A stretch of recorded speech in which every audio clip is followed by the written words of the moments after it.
Into the Woods by Andrew Clements, Chapter 21. Found. Mr. Maxwell? Mark grabbed his flashlight and trotted toward the voice. Mr. Maxwell! Where were you? I tried to... And then Mark saw him. Mr. Maxwell squinted and turned his face from the glare of the flashlight. Visibly shivering, his hat was gone. His hair was matted down, wet with sweat, with steam rising off his head into the freezing air. His face was pale as a full moon, and twisted by pain, his lips purple. "It's my ankle," he said, grunting as he took another step. His voice wasn't much louder than a dry whisper. Mark aimed his light down at Mr. Maxwell's boots, and then trained the beam on the right one. A black leather belt had been wrapped 5 or 6 times around the outside of the tan hunting boot, and buckled tightly into place. The pant leg above the boot top had been partly torn away, and Mark could see scrapes and a deep bruise on the exposed skin. Moving quickly to his side, Mark grabbed his right arm and said, "Hold on," and then helped Mr. Maxwell walk the last 10 yards. At the side of the outcropping, Mark said, "Sit here." With Mark's help, Mr. Maxwell eased himself down slowly until he was sitting on the ground, his back against a rock. 10 seconds later, Mark said, "Lean forward." And when Mr. Maxwell did, Mark wrapped the space blanket around his back and over his shoulders. Then, Mark unzipped his sleeping bag and tucked it around him like a blanket, pulling it down to cover his legs as well. Taking off his stocking cap, Mark pulled it onto Mr. Maxwell's head. It was too small to go all the way over his ears, Mark said. "A person loses most of his body heat from his head. You said that in class, remember?" Mr. Maxwell smiled weakly and nodded. "Right."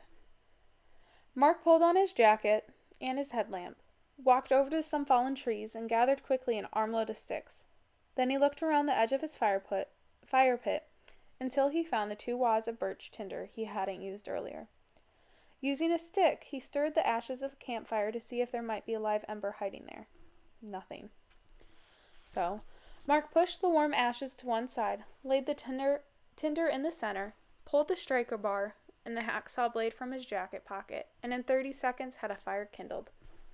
Twigs, then sticks, then small branches, and then a couple of larger sticks.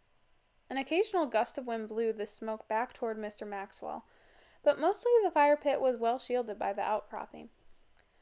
Glancing at Mr. Maxwell in the firelight, Mark was scared. He looked awful. "Hey," he said, "you must be thirsty." Mr. Maxwell nodded, so Mark grabbed the unopened liter bottle from his pack. "Here. But make it last, okay?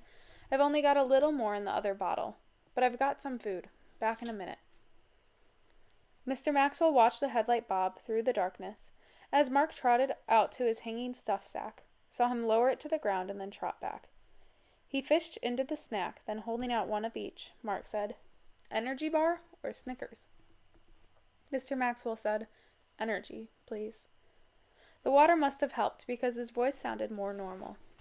Unwrapping the bar for him, Mark said, "Okay, but eat slowly, because if you chew it smaller, it gets absorbed faster, right?" His mouth already full, Mr. Maxwell nodded. The bar was gone in less than a minute, so Mark said, "Better have a Snickers too. I have 5 of them." Mr. Maxwell didn't refuse. Mark broke up some thicker dead branches, and soon the warmth of the fire was helping to cut the chill. Some color had returned to Mr. Maxwell's cheeks. He looked a little more like a science teacher and a little less like a ghost. Mark said, "Is your ankle real bad?" Mr. Maxwell tried to smile. "Well, it's not good. I'm pretty sure it's broken. Didn't unlace my boot to look." "How did it happen?" "Me being stupid. That's how," said Mr. Maxwell. "I tracked you to the place on the loop where it goes up to the ridge. Then I saw you went straight, so I figured you were taking a shortcut across, and I wanted to get to the trail before you did. So I didn't track you. I went across above you on the mountain because I was afraid that if I got too close, you'd hear me and hide, or run off and really get yourself lost out there.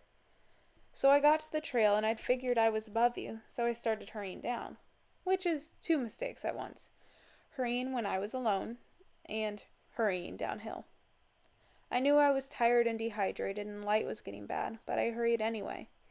Just a lot of stupid stuff all at once. And all it took was one stretch of a steep trail, and one rock that wasn't steady, and one big fat boot coming down too fast and too sloppy. The rock tipped and I went down hard. My foot got wedged, and then another rock fell in on top. A big one. That's the one that hurt me. I couldn't lift it off, and I called out your name 4 or 5 times, and then I guess I passed out for a while. It hurt pretty bad. You didn't hear me call back? Asked Mark. Because I heard you yell. At first I ran away downhill, and I'm sorry about that. But then I called back. I even blew my whistle and went back uphill looking for you. But I figured you must have headed back down to the camp. I walked east so I could get back to the main trail. That's how I ended up here. Mr. Maxwell said, I did hear the whistle, and I yelled my head off, but my throat was too dry and my voice didn't last long. You must have been downwind of me and too far away. Mr. Maxwell shook his head and made a wry face. Besides, I figured maybe you heard me and then lit out to get as far away from me as you could. There was an awkward silence. Mark got up and put 2 more pieces of wood on the fire. Then he asked, So how do you get your foot loose? Pure dumb luck, said Mr. Maxwell. That's how. It was almost dark and I was in a lot of pain. But right there, right next to the trail, there were some young maple trees.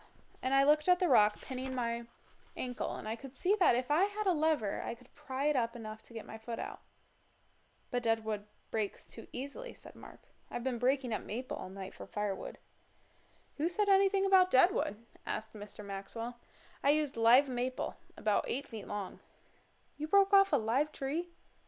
Nope, said Mr. Maxwell. Didn't break it. Cut it. With this. Mr. Maxwell stuck his hand out from under the sleeping bag. He was holding the tool. The knife. Oh, said Mark. He felt his face turning red. Here, said Mr. Maxwell, tossing it to Mark. Open up the saw. The saw? Said Mark. Sure, the saw. Mark turned the tool over in his hands a couple of times, then pulled at one of the blades. It was a file. Oops, he said, pushing it back in the handle. I always get the file and the saw mixed up. Mark fiddled some more and then pulled out a blunt. Serrated knife blade. On the 3rd try, he found the saw and pulled it out until it clicked all the way open. That's a great little saw, said Mr. Maxwell. Ripped through 4 inches of green maple tree in about 15 minutes. Then I knocked off the branches, looped off the top, got a smaller rock to use for a fulcrum, and zip. Got myself free in 3 minutes flat. Nothing like a simple machine. And then, later, I smelled wood smoke and started working my way toward it. Figured it had to be you. Nodding at the tool, Mr. Maxwell said, Better close that up. Sure, said Mark. He pushed at the back of the saw blade. It wouldn't move. Guess it's stuck? You have to unlock it, Mr. Maxwell said. Right, said Mark, but he didn't know where to push to make the blade close. After he fiddled with it for about 10 seconds, Mr. Maxwell said, Here. He held out his hand and Mark gave him the tool. With a simple motion of his thumb, Mr. Maxwell pushed down the lock catch and snapped the saw blade shut. Mr. Maxwell looked at Mark in the orange firelight, and quietly he said, Mark, I know it's not your knife. It's got It's got Jason's name scratched on the handle. I went to my truck to tell you. I knew, but you weren't there. I wanted to tell you that I understood why you took the blame that way. But you weren't there. And I'm not mad at you for running off. You should have told me the truth, that it was Jason's knife, but I understand why you didn't. I've been pretty nasty, and I'm sorry. This is all my fault. All of it. I'm going to make sure you don't get in trouble. None at all. And I hope you can forgive me. Mark's chest felt so tight he could hardly breathe. Mr. Maxwell said, And you don't have to say anything. Better if you don't. So, that's that. After the silence had stretched to 20 or 30 seconds, Mr. Maxwell said, Say, do you think I could have another Snickers bar? I'm still pretty hungry. Sure. Mark jumped up and got him one. Talking with his mouth full, Mr. Maxwell said, "So how come you got onto the loop trail in the first place?" "Well, you see, I wanted to get back to the campground before dark. I guessed everyone would think I was lost, but I'm not, because I've got my compass and Mrs. Farr gave us all a map. But if everyone thought I was lost, then it would turn into a big deal, and that would ruin the whole week for everybody. And I didn't want that." Mr. Maxwell didn't try to talk. It would have been hard for him at that moment, and not just because his mouth was full of candy bar. He'd had this feeling many times during his life as a teacher, only not so much recently. The feeling of quiet awe at the basic decency of people, and especially children. How they understood about right and wrong. He'd seen it so many times, and then he would forget about it. About how, if people are given half a chance, they do the right thing. Sitting there with his ankle throbbing, Mr. Maxwell felt certain he wouldn't forget again. He was glad for the swirling wood smoke, and it gave him a good reason to let his eyes water a little.